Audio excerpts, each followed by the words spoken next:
네, 오늘 하나님께서 저희들에게 들려주시는 말씀은 요한복음 17장 3절입니다. 한 절인데요. 우리 다 함께 한 목소리로 같이 말씀을 읽으시겠습니다. 요한복음 17장 3절 말씀입니다. 영생은 곧 유일하신 참 하나님과 그가 보내신 자 예수 그리스도를 아는 것입니다. 새로운 시즌 가운데 새로운 일을 행하실 주님을 또 기대해 보도록 하겠습니다. PPT 좀 부탁드립니다. 자, 하나님이 세상을 이처럼 사랑하셔서 오늘 저와 여러분에게 독생자를 주신 목적이 무엇 때문이라고 말씀해 주고 있습니까? 오늘 우리에게 영생을 얻게 하시려고 그 아들 독생자를 우리에게 주셨다라고 말씀해 주고 있죠. 아버지께서 아들에게 주신 모든 사람에게 영생을 주게 하시려고 만민을 다스리는 권세를 아들에게 주셨음이로소이다. 만민을 다스리는 권세를 하나님께서 가지고 계신데 그 만민을 다스리는 권세를 그 아들에게 주신 목적이 무엇이라고 얘기해 주고 있어요? 오늘 저와 여러분에게 영생 주시려고. 요한복음 5장 39절입니다. 너희가 그럴 때 너희는 유대인들입니다. 유대인들은 너희가 성경에서 영생을 얻는 줄로 믿고 성경을 상고했다 그럽니다. 유대인들에게 있어서 가장 큰 자부심과 정체성이 있다 그러면 그건 율법이었고 토라였습니다. 근데 이들이 목숨을 걸고 성경을 상고했던 이유가 뭐 때문에 얘기해 주고 있어요? 영생을 얻는 줄로 믿고 성경을 상고했다고 얘기해 주고 있습니다. 자, 공통점이 있죠? 영생입니다. 하나님이 오늘 저와 여러분을 이처럼 사랑하셔서 독생자를 주셨던 것이 영생 때문이었고 만민을 다스리는 권세를 그 아들 예수에게 주신 목적도 영생 때문이었고 유대인들이 그토록 열심히 성경을 상고했던 이유도 영생 때문이었다 그러면은 이 영생은 있으면 좋고 없으면 할 수 없는 그런 것이 아니라 영생은 반드시 오늘 우리가 받아야 되고 또 누려야 되고 소유해야 되는 것이 바로 영생이다라고 하는 거예요. 자, 그렇다고 하면 한번 상고해 봐야 할 것이 뭐냐면은 그럼 그토록 하나님이 우리에게 주기를 원하셨던 것이 바로 영생이라 그러면 이 영생이 도대체 뭐냐라고 하는 거예요. 아들을 주시기까지 만민을 다스리는 권세를 그 아들에게 주신 목적, 유대인들이 그토록 생명을 다해 성경을 연구했던 목적이 영생이었다 그러면 그 영생이 도대체 뭘까? 이렇게 물어보면 어떤 사람들은 이렇게 말씀하시더라고요. 영원히 사는 겁니다. 그럼 저는 이렇게 대답합니다. 네, 지옥에서도 영원히 삽니다. 그럼 또 지혜롭게 대답하죠. 그럼 천국에서 영원히 사는 거예요. 이렇게 대답하시는데 천국에서 영원히 사는 것도 영생은 맞지만 과연 그 개념이 성경에서 말하고자 하는 영생인가라고 하는 거예요. 성경에서 말하는 영생이 과연 무엇일까? 영생은 곧 유일하신 참 하나님과 그가 보내신 자 예수 그리스도를 뭐 하는 것입니까? 아는 것이 영생이래요. 다시 한번 같이 한번 읽어볼까요? 시작. 영생은 곧 유일하신 참 하나님과 그가 보내신 자 예수 그리스도를 아는 것이니이다. 자, 성경에서 말하는 영생은 하나님과 예수님을 아는 것이 영생이다라고 얘기해주고 있어요. 하나님과 예수님을 아는 것이 영생이고 그 하나님과 예수님을 알게 될 때 우리는 천국에서 그 하나님과 영원히 살게 되어진다라고 하는 거예요. 자, 그럼 우리가 오늘 여기서 좀 중요한 성경 단어 하나만 좀 공부를 같이 해보도록 하겠습니다. 영생은 하나님과 예수님을 아는 것이 영생이라 그랬는데 그럼 도대체 안다라고 하는 말의 뜻이 정확히 뭐냐는 거예요. 자, 성경에서 안다라고 할 때 히브리 말로 같이 한번 할까요? 야다. 예, 성경에서 이 안다란 말을 히브리 말로 야다 그러는데요. 이 야다라고 하는 것은 우리가 공부해서 정보를 가지고 아는 지식이 아니라 관계에서 경험해보고 만나보고 같이 살아보고 맛을 보고 그래서 알게 되어지는 경험적인 지식, 이것을 성경에서는 야다한다, 안다라고 얘기해 주고 있다라고 하는 거예요.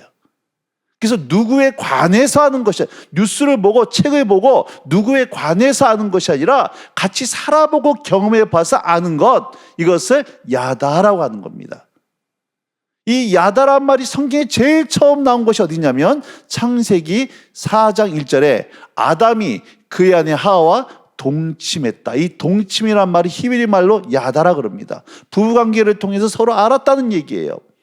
누가복음 1장 34절에 보면 천사 가브리엘이 마리아가 나타나서 네가 잉태해서 아들을 낳을 거라 그럴 때 그 마리아가 하는 고백이 이 고백입니다. 나는 남자를 알지 못합니다. 남자랑 잠자를 해본 적이 없습니다. 경험한 적이 없습니다. 자, 이것이 바로 야다라는 거예요. 이 야다란 말이 참 재밌다는 말 표현이 좀 어색하긴 한데 정확하게 나와 있는 성경이 바로 사무엘상 2장입니다. 2장 12절 같이 한번 읽어볼까요? 시작. 엘리 아들들은 행실이 나빠 여호와를 알지 못하더라. 여러분, 엘리 아들들이 누굽니까? 홈니와 비느하스예요. 홈니와 비느하스의 직업은 제사장입니다. 근데 제사장들이 누굴 몰랐다는 거예요? 하나님을 몰랐대요. 목사가 하나님을 몰랐다는 얘기입니다. 이게 말이 돼야 안 돼요? 말이 안 됩니다. 말이 안 되는데 사실 말이 돼요. 왜? 여러분, 홈니와 비느하스는 제사장이에요. 그러면 율법을 가르쳤던 사람들입니다. 매일같이 번제와 소제를 드리고 월삭과 절기와 대회를 인도했던, 제사를 드렸던 사람들을, 제사의 전문가가 바로 홈니와 비느하스였다는 얘기입니다. 여러분, 매일같이 율법을 가르치고 제사를 인도했던 홈니와 비느하스, 하나님에 관한 지식은 있었어요. 모태신앙입니다. 교회 중직입니다. 제사장입니다. 하나님에 관한 지식, 성경적인 지식, 신학적인 지식은 있었단 얘기예요. 목사가 신학교 나오고 신학대학원 나오고 신학 박사 되어져서 설교하고 성경 가르칠 수 있지만, 그래, 하나님에 관한 지식은 있을 수 있지만 하나님 모를 수 있더란 얘기예요. 엘리 아들들은 행실이 나빠 여호와를 알지 못하더라. 여러분, 하나님을 알지 못했던 홈니와 비느하스의 그 삶, 알지 못했던 그 삶의 결과가 어떠한 모습으로 드러나는지 사무엘상 2장 17절입니다. 같이 읽을까요? 이 소년들의 죄, 홈니와 비느하스입니다. 여호와 앞에 심히 크면 그들이 여호와의 제사를 멸시함이었더라. 여러분, 제사장은요, 제사에 목숨을 거는 사람들이 제사장이에요. 근데 이 제사장들이 하나님을 모르니까 어떤 일이 벌어져요? 제사를 멸시했다는 얘기입니다. 목사가 예배 우습게 알았다는 얘기예요. 하나님을 아느냐 모르느냐가 딱 드러나는 현장이 어디냐? 예배 드린 거 보면 안다는 얘기예요.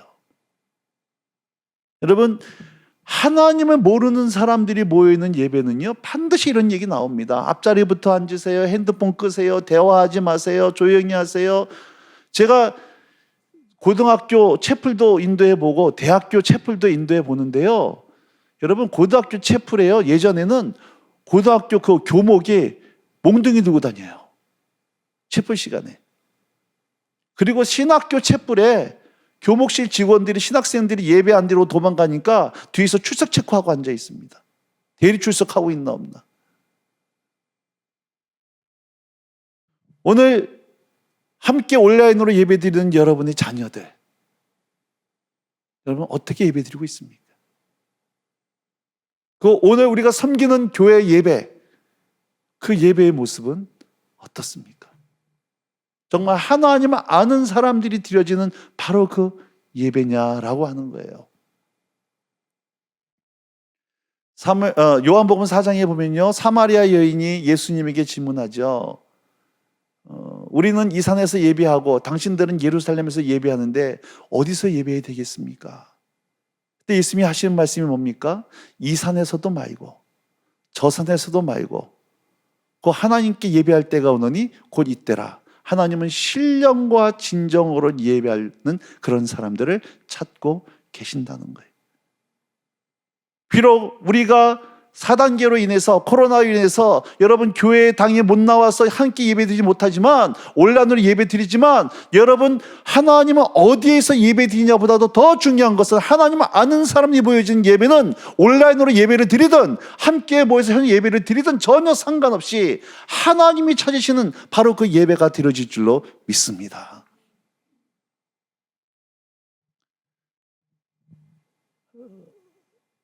질문하고 싶어요. 나는 하나님을 알고 있는가? 나는 정말로 영생을 소유한 사람인가? 아니면 하나님에 관한 지식은 있고 교회는 익숙해 있고 교회에서 나름대로 중직이지만 정말 그 하나님과 나는 친밀한 사랑 가운데 살아가고 있는가? 여러분 서로 간에 부부 간에 이렇게 서로 깊은 알을 통해서 서로 알아가기 위해서는 반드시 그 사이에 있어야 될 감정은 사랑의 감정입니다. 서로 사랑할 때 알게 되어지고 안다는 것은 서로 사랑한다는 거예요. 결국 내가 하나님을 안다, 하나님과 예수님을 안다, 영생을 얻었다는 얘기는 하나님과 내가 친밀한 관계 속에 살아가고 있다는 얘기입니다. 오늘 나 하나님과 친한가? 이거 진짜냐는 거예요. 여러분 우리는 하나님과 친하지 않으면서도 얼마든지 예배할 수 있습니다. 하나님과 사랑하지 않고 하나님을 알지 못하면서도 얼마든지 사역하고 헌금할 수 있어요. 이걸 뭐라 그러느냐? 종교생활이라고 하는 겁니다.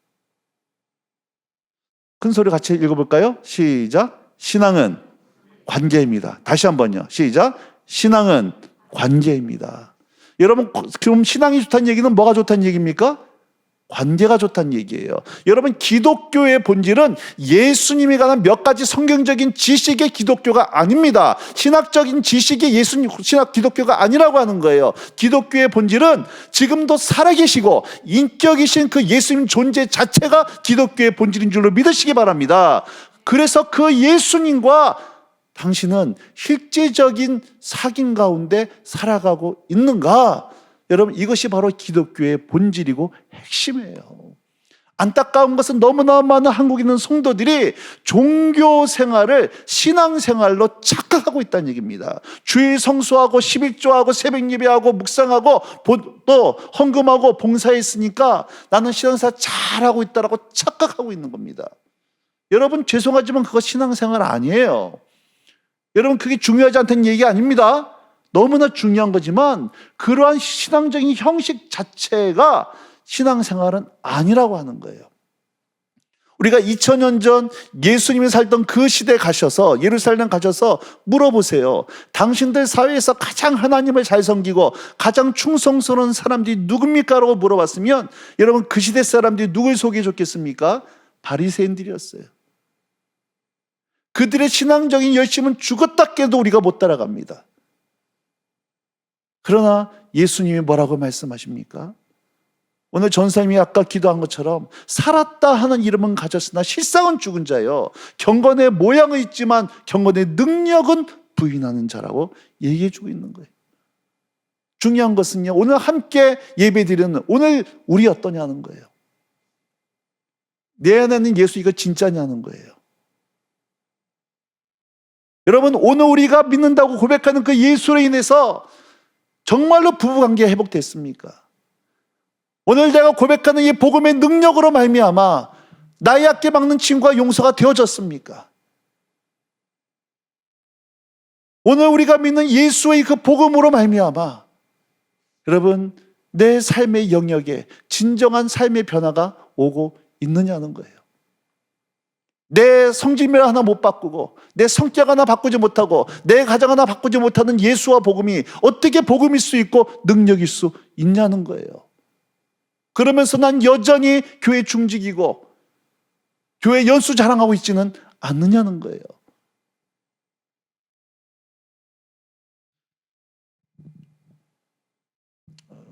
제가 좋아하는 꽃게입니다. 서해 바다에 꽃게 부부가 손잡고 마시러 나갔어요.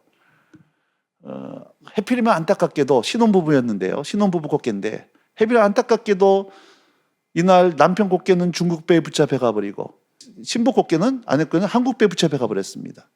자, 중국배에 붙잡혀 갔으니까 무슨 산이에요? 중국산. 한국배에 붙잡혀 갔으면 국산이죠. 자, 가격 차이가 납니까 안 납니까? 나요. 왜 날까요? 똑같은 장소, 똑같은 시간에 그냥 바다 위에 떠있는 국적만 틀린 배로 붙잡혀 갔을 뿐인데, 나눠줬을 뿐인데 가격 차이 나는 이유가 뭘까? 저는 포항 사람입니다. 포항에 11년 동안 살고 있는데요. 저희들은 생선을 사러 갈 때 포항에 있는 이 죽도 시장이라는 곳에 생선을 사러 갑니다. 전국에서 제일 큰 어시장 중에 하나입니다. 그래서 저희가 생선을 살 때는 직접 지명하여 부릅니다. 너는 내 것이다. 요거 잘생겼네. 요거 주세요. 요거 아주 송중기처럼 생겼네. 요거 주세요. 이렇게 잡아다가 직접 저희는 집에서 먹어요. 그러다가 이렇게 서울 같은데 대도시에 나와서 생선을 먹으려고 딱 가면은요, 생선을 보는 순간 딱 드는 생각이, 썩은 걸 왜 먹지? 이런 생각이 들어요. 무슨 차이예요? 여러분, 신선도입니다. 중국산은 중국으로 들어갔다가 다시 한국으로 나오기 때문에 신선도가 그만큼 떨어지게 돼 있어요. 그러면 오늘 우리 영적인 신선도가 좀 어떠냐는 거예요. 내 삶의 영적인 신선도, 주님과의 관계의 신선도. 여러분, 갓 잡아 올린 생선은요, 펄떡펄떡 뜁니다. 힘이 너무 좋아요. 근데 잡은 지 오래된 생선, 그 수족관 속에 오래 갇혀 있는 생선은 일단 메가리가 없어요. 또 그런 생선 먹어도 맛도 없어요. 주님과의 영적인 관계가 신선한 성도는요, 찬양이 힘이 있고 예배가 힘이 있고 삶이 다이나믹하고 역동적입니다.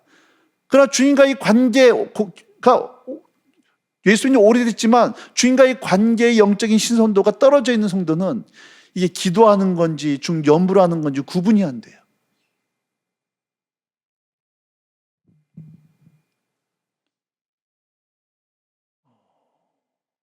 여러분, 오늘 내 영적인 신선도 어떨까? 볼까요? 똑같은 계란입니다. 눈으로 보기에는 구분이 안 돼요. 하나는 무정란이고 하나는 유정란입니다. 무정란은 생명이 없고 유정란은 생명이 있어요. 겉으로 보기엔 똑같습니다. 똑같이 이 땅 와서 예배드리고 헌금하고 성경 공부하고 봉사합니다. 그런데 하나는 생명이 있고 하나는 생명이 없어요. 무정란은요, 여러분, 종교 생활입니다. 무정란은요, 절대로 여기에서 새로운 생명이 나올 수가 없어요. 시간이 썩어버립니다. 그럼 유정란은 반드시 달걀을 깨고 새로운 생명이 탄생하게 돼 있어요. 여러분, 한국 교회가 어떻습니까? 많은 목사님들이요, 코로나 기간을 지내면서 너무나 많이 당황을 합니다. 그토록 신앙이 좋았던 장로님, 그토록 믿음이 좋았던 권사님이 예배당 못 나오니까, 예배를 못 드리니까 그들의 신앙이 막 무너지더라는 거예요. 그럼 목사님들이 굉장히 혼란 가운데 빠지면서 각성이 왔던 것은 내가 목회 헛했구나. 예배당 중심적으로 종교 행위 속에 익숙해 있었고 그것이 신앙생활을 잘하는 것이라고 착각했던 분들이 그 형식을 이루어내지 못하니까 그들의 삶의 현장 속에서 신앙이 무너지는 걸 통해서 경건의 모습은 있었지만 경건의 능력이 사라졌던 한국교회의 모습을 바라보면서, 근데 여러분, 이것은 오히려 기회일 줄로 믿습니다. 이런 본질을 찾아가는, 이 산에서도 말고 저 산에서도 말고 신령과 진정으로 하나님을 알아가는 자들이 이제 그 삶의 자리가, 삶의 현장이 예배 현장이 되어지는, 직장 예배 현장이 되어지는, 오히려 여러분, 이 코로나가 한국교회에 하나님의 기가 막힌 축복의 한 수가 되어질 줄로 믿습니다. 자, 그렇다고 하면 오늘 우리 교회는 하나님을 아는 교회, 영생을 소유한 교회인가? 나는 하나님을 아는 성도이고 영생을 소유한 성도인가? 여러분, 그런지 안 그런지를 알 수 있는 뭐가 있을까요? 열매가 있습니다. 사과나무죠. 그냥 전 알아요. 이게 사과나무, 말하지 않아도 전 알합니다. 뭘 보고 알아요? 열매를 보고 알아요. 나무는 열매를 보고 안다 그럽니다. 열매를 통해. 하나님을 아는 자에게는 반드시 하나님을 아는 사람에게 나타나는 열매가 있을 수밖에 없다는 얘기입니다. 그러면은 오늘 내 자녀가, 오늘 우리 가정이, 오늘 우리 교회가 하나님을 정말 아는 교회, 아는 성도라 그러면 하나님을 아는 사람에게 나타나는 분명한 부인할 수 없는 열매가 있는데, 오늘 그 열매를 한껏 살펴보면서 확인해 보는 거예요. 오늘 나는 제대로 신앙생활을 해오고 있었구나. 자, 첫 번째 나타난 열매가 무엇일까? 요한일서 4장 7절입니다. 같이 읽어볼까요? 시작. 사랑하는 자들아, 우리가 서로 사랑하자. 사랑은 하나님께 속한 것이니 사랑하는 자마다 하나님부터 나서 하나님을 알고, 사랑하지 아니하는 자는 하나님을 알지 못하나니 이는 하나님은 사랑이십니다. 잘 보세요. 하나님은 뭐라 그럽니까? 사랑이신데 7절에 보면 사랑하는 자마다 하나님부터 나서 하나님을 뭐하고? 알고, 하나님을 알고, 사랑하지 아니하는 자는 하나님을 알지 못한다. 여러분 보시기 바랍니다. 하나님은 뭐다? 사랑이시래요. 이건 신학적인 진술입니다. 성경 말씀이에요. 하나님은 사랑이십니다. 우리는 이거 지식으로 알고 있어요. 그런데 하나님이 사랑이심을 정말로 아는 사람은, 지식적으로 아는 것이 아니라 하나님이 사랑이심을 야다하는 사람은 반드시 그 삶에 어떤 열매가 나타난다? 사랑하게 되어 있다는 얘기예요. 사랑하는 자마다 하나님을 알고, 사랑하지 않는 자는 하나님을 알지 못하는데, 그 이유는 하나님은 사랑이시다. 제가 제 멘토가 계십니다. 제 멘토 되시는 목사님이 계시는데요. 이분이 가까운 수도권에서 목회를 하고 계세요. 어느 날 이분이 설교하시다가 깜짝 놀라는 고백을 하셨어요. 저는 듣고 굉장한 충격이었습니다. 그러면서 저 자신을 다시 한번 돌이켜 볼 수 있는 기회가 됐었는데요. 목사님이 목회도 참 잘하시고 인격도 훌륭하신 분이세요. 근데 이런 고백을 하시는 거예요. 그 사모님을 만났을 때 굉장히 매력이 있었답니다. 자기랑 너무 틀렸대요. 그래서 그 너무 매력이 있어서 결혼을 하셨는데, 문제는 연애 때 매력이 있었던 것이 결혼하고 나서는 매력이 아니라 이제는 부딪힘으로 오기 시작하더라는 거예요. 예, 목사님은 좀 탈탈하신 분이시고요. 사모님은 굉장히 완벽주의적인 성향입니다. 또 고등학교 선생님이세요. 그러다 보니까 목사님이 어디 출장에 가면은 사모님이 목사님 짐을 싸주시는데 매일같이 입어야 될 속을 날짜별로 다 챙겨주시는 겁니다. 그리고 더 앞거는 목사님 설교를 뒤에서 다 받아 적으세요. 그리고 설교가 끝난 다음에 목사님한테 와가지고 목사님의 설교에 어떤 부분이 어떻게 틀렸는지를 다 적어주시더라는 거예요. 이게 좋은 것도 한두 번이죠. 이거 30년째 하고 계시는 거예요. 지금도 하고 계신대요. 나중에는 진리더래요. 그래서 사모님하고 7년 동안을 얘기를 안 했대요. 아예 대화를 안 했던 얘기가 아니라 감정적인 얘기를 안 했답니다. 뭐 자녀 얘기, 교회 얘기는 서로 하죠. 겉으로 보기엔 멀쩡한 부부 같은데 분명히 어떤 감정적인 얘기를 하면은 서로 부딪히니까 7년 동안을 서로의 자기 마음에 얘기를 안 했다는 거예요. 전 얘기 들으면서 참 목사님도 지독하다 싶었어요. 그런데 어느 날 목사님이 이 말씀을 묵상을 하다가 사랑하는 자마다 하나님을 알고 사랑하지 아니한 자는 하나님을 알지 못하니 하나님은 사랑이시다. 이 말씀을 묵상하는데 성령께서 이 말씀을 그 목사님의 심령 가운데 조명하셨던 겁니다. 자기 마음속에 아내를 사랑하는 마음이 없더라는 거예요.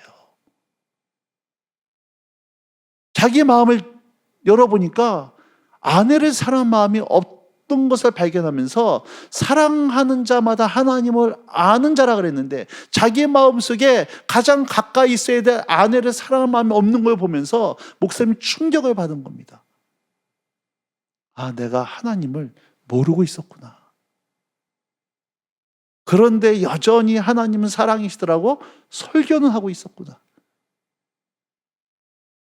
이것이 이 목사님을 하나님 앞에 깨트리는 하나님의 레마의 말씀이었어요. 마태복음 18장에 보면 예수님께서 베드로의 고백을 듣습니다. 베드로가 예수님께 와서 예수님, 나에게 죄 지은 사람 7번 용서해 주면 되겠습니까? 베드로는 굉장히 자랑스럽게 칭찬받으려고 했던 얘기예요. 3번까지는 율법에 용서하라 그랬거든요. 근데 7번이나 용서를 하니까 얼마나 나 잘했죠? 뭐 이런 분위기입니다.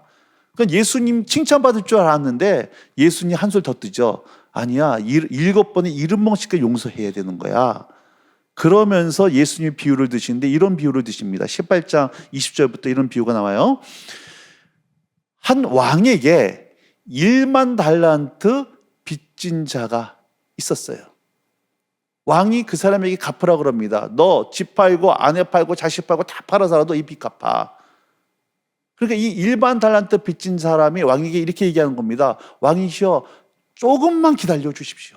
조금만 기다려 주시면 내가 이 빚 갚겠습니다. 근데 임금이 그 사람을 보니까 도저히 갚을 수 있는 능력이 안 돼요. 그래서 그 빚을 불쌍히 여기서 탕감을 해줍니다.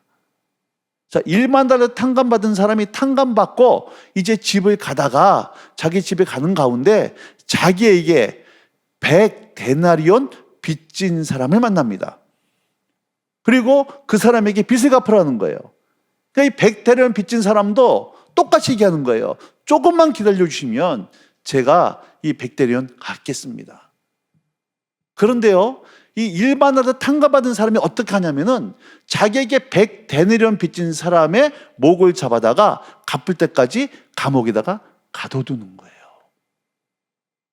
그 얘기를 들은 왕이 자기는 1만 달란트라고 하는 거금을 탕감해 줬는데 기껏 100데나리온 빚진 사람, 그 빚 안 갚는다고 옥에 집어넣었던 그 사람을 다시 불러서 그 사람에게 일반 달란트 갚기 전까지는 너도 못 나온다고 옥에 가둬버리더란 얘기입니다. 저는 이 말씀을 읽다가요, 이해가 안 됐어요. 아니, 어떻게 1만 달란트 탕감받은 사람이 100데나리온 자기 빚진 사람이 용서를 못했을까? 이 1만 달란트 100대를 얘기하니까 현실 감각이 안 오죠? 간단하게 얘기할게요. 1만 달란트를 10억이라고 그러면은요, 100데나리온은 얼마냐? 1670원입니다. 60만 분의 1이에요. 상상을 해보세요. 은행에 10억을 대출을 받았는데 갚을 능력이 안 돼요. 부도나게 생겼습니다. 감옥 가게 돼 있어요. 그런데 그걸 불쌍히 여기서 10억을 탕감해 줬어요. 10억을 안 갚아도 돼. 탕감받은 사람이 이제 탕감받고 집에 가다가 자기한테 1670원, 1700원, 여러분 전철비입니다. 그거 빚 안 갚았다고 그거 갚을 때까지 옥에 가둬두는 거. 이게 이해가 안 갔어요. 여러분, 우리 그거 용서 안 해주겠습니까? 10억 탕감받았는데 여러분, 그 100만 원, 1000만 원 그거 안 갚아도 그거 용서 안 해주겠어요? 근데 왜 이 사람은 10억 탕감받은 사람이 그 60만 분의 1, 1670원 그거 안 갚았다고 왜 감옥에다 가둬뒀을까? 아무리 묵상해도 이해가 안 돼요. 그러다가 딱 깨달았던 것이 있습니다.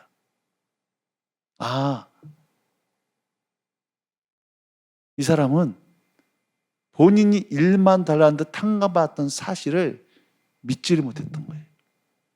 믿어지지가 않았어요. 1만 달란트 탕감받았던 사실에 믿어지지 않으니까 어떻게 하려고 했습니까? 그 1700원, 100데나리온 갚아서 뭐 하려고? 탕감받았음에도 불구하고 그거 갚으려고. 나 같은 죄인 살리시 주내 놀라와 잃었던 생명 찾았고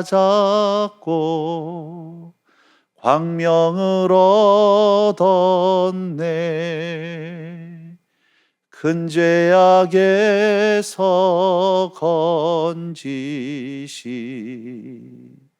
주내 고마워. 나 처음 믿은 그 시간 귀하고 귀하다. 여러분, 나 같은 죄인 살리심. 그 1만 달란트 탕감받는 사람이 나 아닙니까? 나 같은 죄인 살려주셨던, 그래서 그 아들 예수를 보내주셨던 그 은혜가 그냥 지식이 아니라, 성경 지식이 아니라 그 하나님의 은혜가 내가 야다한다 그러면, 여러분, 오늘 나에게 100달리온 빚진 사람, 그거 왜 용서가 안 되겠어요?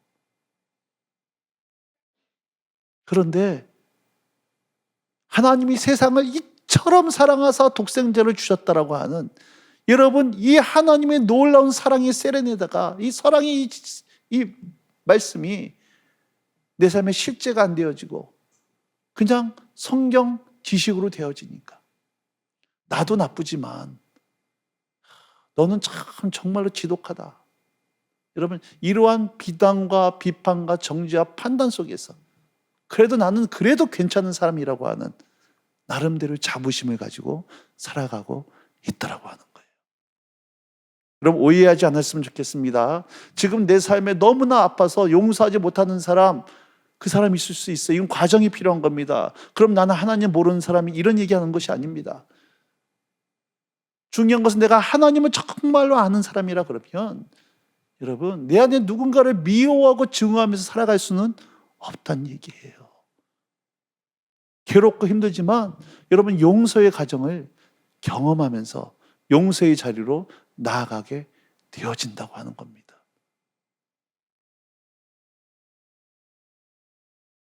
하나님은 사랑이시다.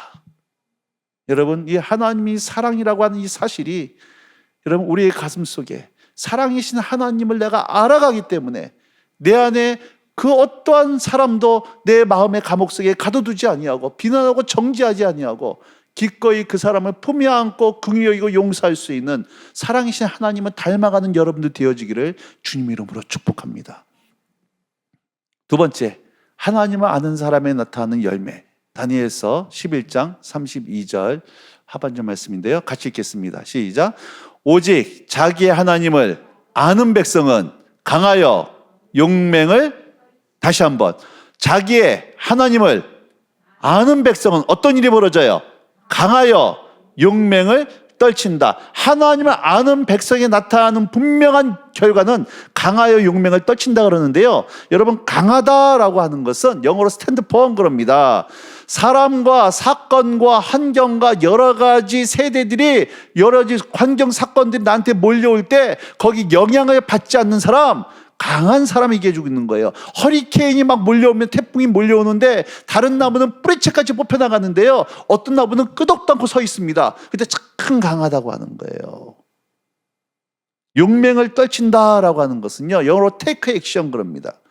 단순히 나에게 어려움을 주는 상황과 사건과 환경이 올 때 영향을 받지 않을 뿐만 아니라 더 나아가서 그렇게 나를 어렵게 하는 사람, 어렵게 하는 환경을 향해서 내가 영향력을 끼쳐서 내가 원하는 환경과 내가 원하는 사람으로 바꾸어 버리는, 그것을 용맹을 떨치는 사람이라고 얘기해 주고 있습니다.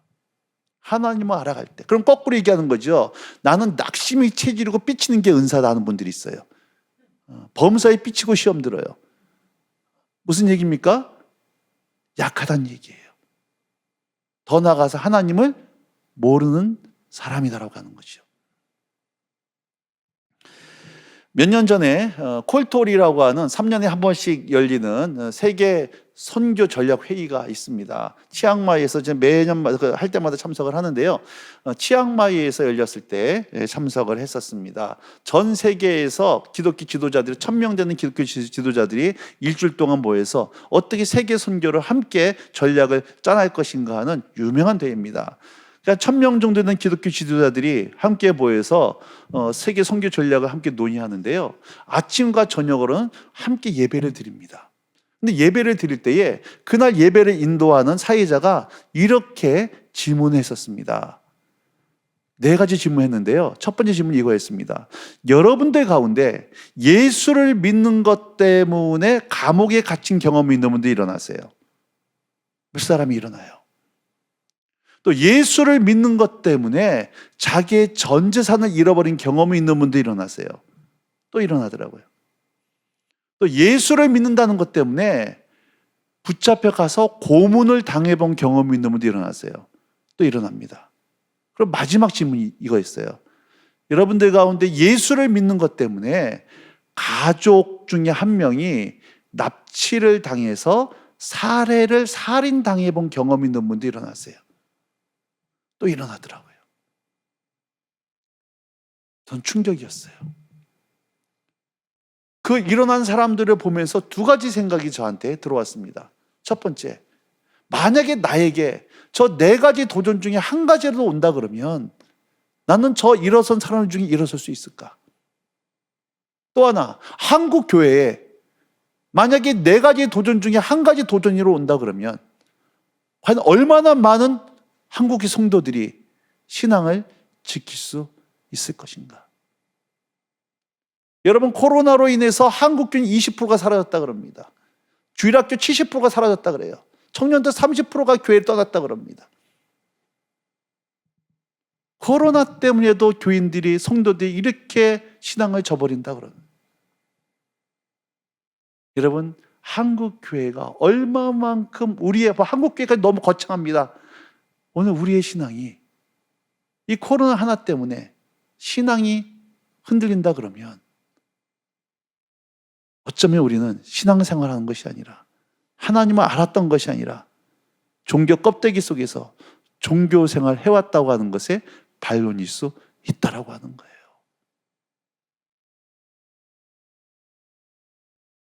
말씀 볼까요?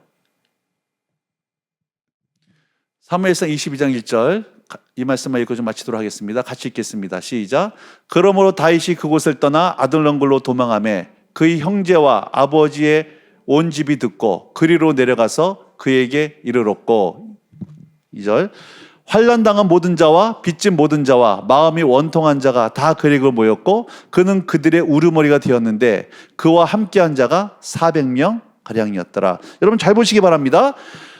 다윗이 지금 사울을 피해서 광야로 갔습니다. 광야로 갔는데 도망간 곳이 어디냐? 아둘람굴로 도망갔어요. 근데 아둘람굴로 도망갔을 때 다윗을 따라왔던 사람들이 누구라고 얘기하냐면 환난당한 모든 자, 빚진 자, 마음이 원통한 자가 따라왔는데 몇 명이었다? 400명이라 그럽니다. 여러분, 다윗은 왕이 돼야 될 사람이에요. 왕이 돼야 될 사람이었기 때문에 그런 사람들 옆에는 여러분 똑똑한 사람, 능력 있는 사람, 지혜로운 사람들이 필요했는데 그런 사람은 눈 씻고 찾아봐도 없습니다. 어떤 사람들이 있는 거예요? 환난당한 자, 마음이 원통한 자, 빚진 자들, 한마디로 사울에게조차도 필요 없었던 사람들입니다.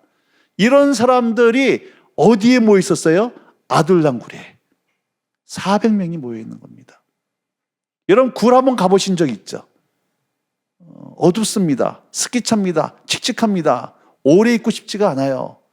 그런 굴 속에 환난당한 자, 마음이 원통한 자, 빚진 자들 400명이 모여 있다. 분위기가 어떨까요? 여러분, 이러한 사람들이 모여 있는 곳에요, 반드시 빠지면 안 되는 거 있습니다. 이건 반드시 있어야 돼요. 그게 뭘까요? 참이슬, 처음처럼, 이런 겁니다. 그리고 밥은 먹어도 그건 있어야 돼요. 너 한 잔, 나 한 잔 하다가 맨날 중에 뭘로 끝납니까? 꼼냐? 옛날엔 내가 말이야 뭐 이래가면서 싸움으로 끝나요. 싸움으로. 환난당한 자, 마음이 원통한 자, 빚진 자들 400명이요 아둘람굴에서 다윗과 함께 했던 겁니다. 정말 깝깝했을 거예요. 그런데 여러분, 이 10년 동안의 다윗과 함께 했던 세월을 거쳐가면서 이들이 어떻게 바뀌는가? 사무엘하 23장 8절입니다. 빨간 글씨만 같이 읽어볼까요? 시작. 다윗의 용사들의 이름은 이러하니라 하면서 사무엘 23장 8절 이후로 보면은요, 다윗이 왕국을 세운 다음에 다윗과 함께 했던 용사들 이름이 쭉 나옵니다. 그 용사들의 명단이 나오는데 이 용사들의 이름을 보니까 이들의 출신이 어디더라? 아둘람굴 출신이었다는 거예요. 처음에 이들은 환난당한 자였습니다. 마음이 원통한 자들이었어요. 빚진 자들이었습니다. 그 당시 사회에서 실패했던 자들, 루저들이었습니다. 원수인 사울에게조차도 필요 없던 사람들, 그 당시 사회 마이너였고, 여러분 기초생활수급자, 죄송합니다. 뭐 그 비하는 말이 아닙니다. 그 당시 사회에서 정말 갱생 불가능한 자들. 그러나 여러분 다윗과 함께하기 시작하면서 그들이 이스라엘 나라 초대 왕국의 용사들로 바뀌어져 갔더라고 하는 거예요. 오직 자기의 하나님을 아는 백성은 여러분 요즘 같은 이 어려운 때에 영향을 받는 자가 아니라 전혀 끄덕없이 등이 서 있을 뿐만 아니라 더 나아가서 오늘 나를 어렵게 했던 여러분 그 사람들, 나를 오늘 침몰시키는 무너뜨리는 그 환경들을 오히려 하나님이 원하신 하나님 나라의 환경으로 바꿔버리는 사람, 이것이 하나님을 아는 백성의 특징이라고 하는 거예요. 말씀을 맺습니다. 하나님을 아는 사람은요, 여러분 성령의 열매, 예수님을 내적으로 닮아갑니다. 그의 삶의 사랑으로 향기 나는 사람이 되기 시작하는 거예요. 외적으로는 어떤 일이 벌어집니까?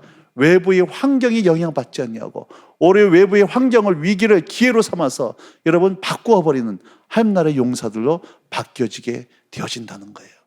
오늘 함께 예배드린 저는 오늘 모든 자매님들, 함께 예배드린 모든 성도님들, 하나님을 알아가는 은혜가 있기를 주의 이름으로 축복합니다. 하나님을 알아감으로 말미암아 우리의 삶은 날이 갈수록 더 주님을 닮아가, 또 날이 갈수록 여러분들이 가는 곳마다 하나님 나라로 바꾸어지는, 하나님 거룩한 나라가 임하는 놀라운 역사 있기를 주님 이름으로 축복합니다. 같이 좀 찬양하실까요?